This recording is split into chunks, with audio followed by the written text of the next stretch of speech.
नारद जी को एक बार बहुत अभिमान हो गया कि उनसे बढ़कर इस पृथ्वी पर कोई दूसरा भगवान विष्णु का भक्त नहीं है।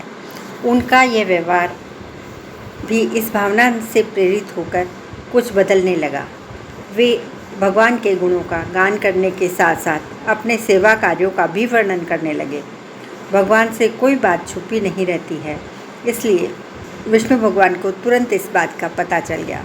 वे अपने भक्त का पतन भला कैसे देख सकते थे, इसलिए उन्होंने नारद जी को इस दुष्प्रवृत्ति से बचाने का निर्णय लिया।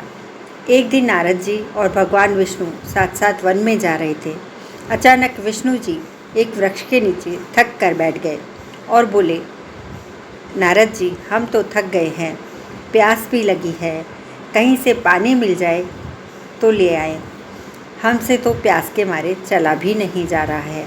यह सुनकर नारद जी तुरंत सावधान हो गए। उनके होते हुए भगवान भला प्यास से रहें? वे बोले, भगवान अभी लाया, आप थोड़ी सी देर प्रतीक्षा करें, मैं अभी लाता हूँ। नारद जी एक ओर दौड़ गए। उनके जाते ही भगवान मुस्कुराए और अपनी माया को नारद जी को सत्य के मार्ग पर लाने का आदेश दिया।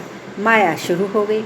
नारद जी थोड़ी ही दूर गए होंगे कि उन्हें एक गांव दिखाई पड़ा, जिसके बाहर कुएं पर कुछ युवा स्त्रियां पानी भर रही थी।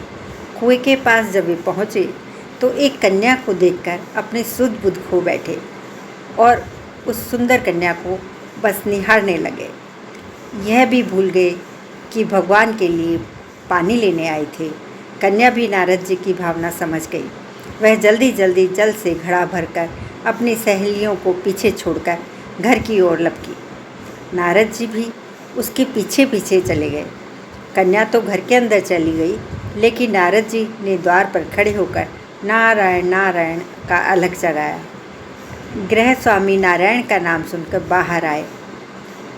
उसने नारद जी को तुरंत पहचान लिया और अत्यंत विनम्रता और आदर के साथ वह नारद जी को घर के अंदर ले गए और उनके हाथ पैर धोकर स्वच्छ आसन देकर बिठाया।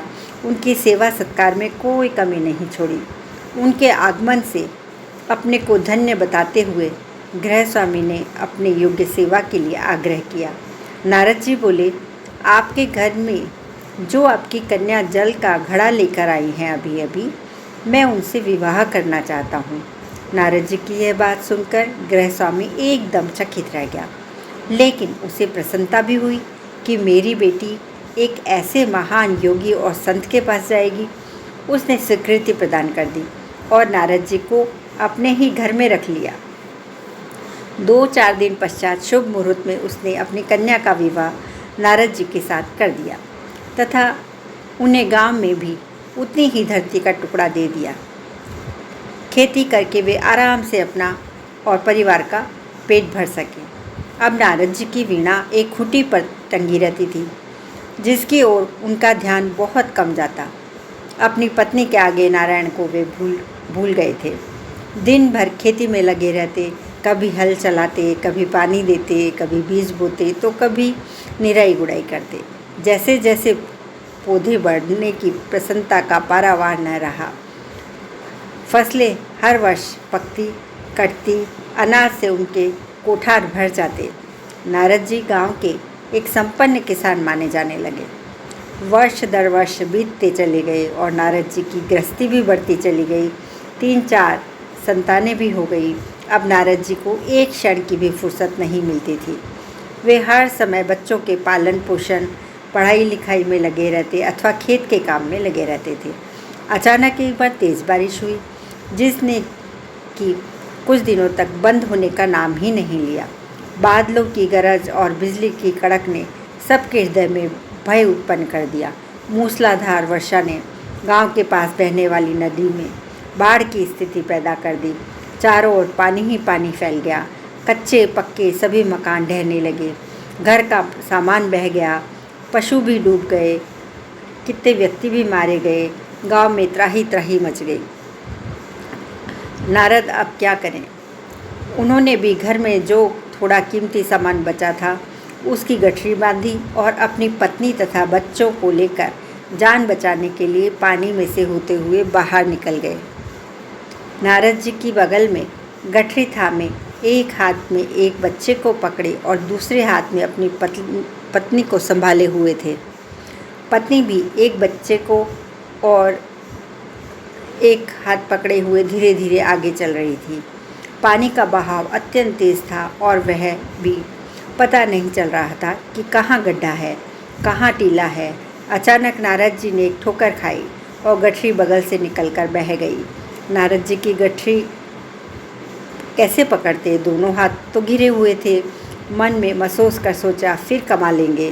कुछ दूर जाने पर पत्नी एक गड्ढे में गिर पड़ी और बच्चे को गोद का बच्चा छूट कर बह गया। पत्नी बहुत रोई, लेकिन क्या हो सकता था। धीरे धीरे और 2 बच्चे भी पानी में बह गए।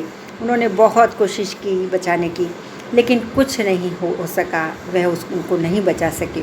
दोनों पति पत्नी बड़े दुखी, रोते कलपते एक दूसरे को सांत्वना देते कोई ऊंची जगह ढूंढ रहे थे।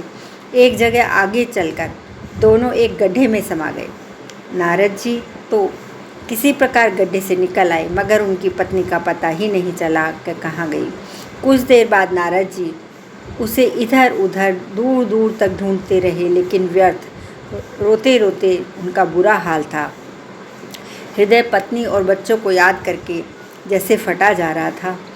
उनकी तो सारी गृहस्थी ही उजड़ गई थी। बेचारे क्या करें, किसे को से अपने भाग्य को या भगवान को। भगवान का ध्यान आते ही नारद जी के मस्तिष्क में प्रकाश फैल गया और पुरानी सारी बातें याद आ गई। वे किस लिए आए थे और कहाँ आ गए। ओहो, भगवान विष्णु तो उनकी प्रतीक्षा कर रहे होंगे। वे तो उनके लिए जल लेने आए थे और यहाँ गृहस्थी बसा कर बैठ गए। वर्षों बीत गए गृहस्थी को बसने में और फिर सब नष्ट भी हो गया। क्या भगवान अब भी मेरी प्रतीक्षा में उसी वृक्ष के नीचे बैठे होंगे। यह सोचते ही बाढ़ नदारद हो गई। गांव अंतर्ध्यान हो गया। वे तो घने वन में खड़े थे। नारद जी पछताते और शर्माते हुए दौड़े। कुछ दूर पर उसी वृक्ष के नीचे भगवान लेटे थे। नारद जी को देखते ही उठ बैठे और बोले, अरे भाई नारद, कहाँ चले गए थे, बड़ी देर लगा दी, पानी लाए या नहीं। नारद जी भगवान के चरण पकड़कर बैठ गए और बोले, अश्रु बहाते बहाते बोले। उनके मुंह से एक बोल भी नहीं फूट रहा था। भगवान मुस्कुराए और बोले, तुम अभी तो गए थे, कुछ अधिक देर थोड़े ही हुई है। लेकिन नारद जी को लगा कि वर्षों बीत गए। अब उनकी समझ में आया यह सब भगवान की माया थी, जो उनके अभिमान को चूर चूर करने के लिए पैदा हुई थी।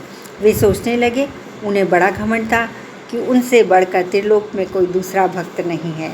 लेकिन एक स्त्री को देखकर वे भगवान को भूल गए। उसको पछतावा होने लगा और वह उनका घमंड जरा सी देर में ढेर हो गया। वे पुनः सरलता और विनम्रता के साथ भगवान के गुण गाने लगे। तो हमें घमंड नहीं करना चाहिए। भगवान भी परीक्षा लेते हैं सभी की। जो सच्चे भक्त होते हैं उनकी भगवान परीक्षा ज़रूर लेते हैं।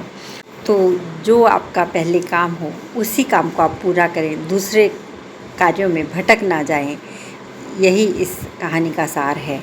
नारद जैसे ऋषि भटक सकते हैं जो अनन्य विष्णु के भक्त होते हुए, तो हम तो इंसान हैं।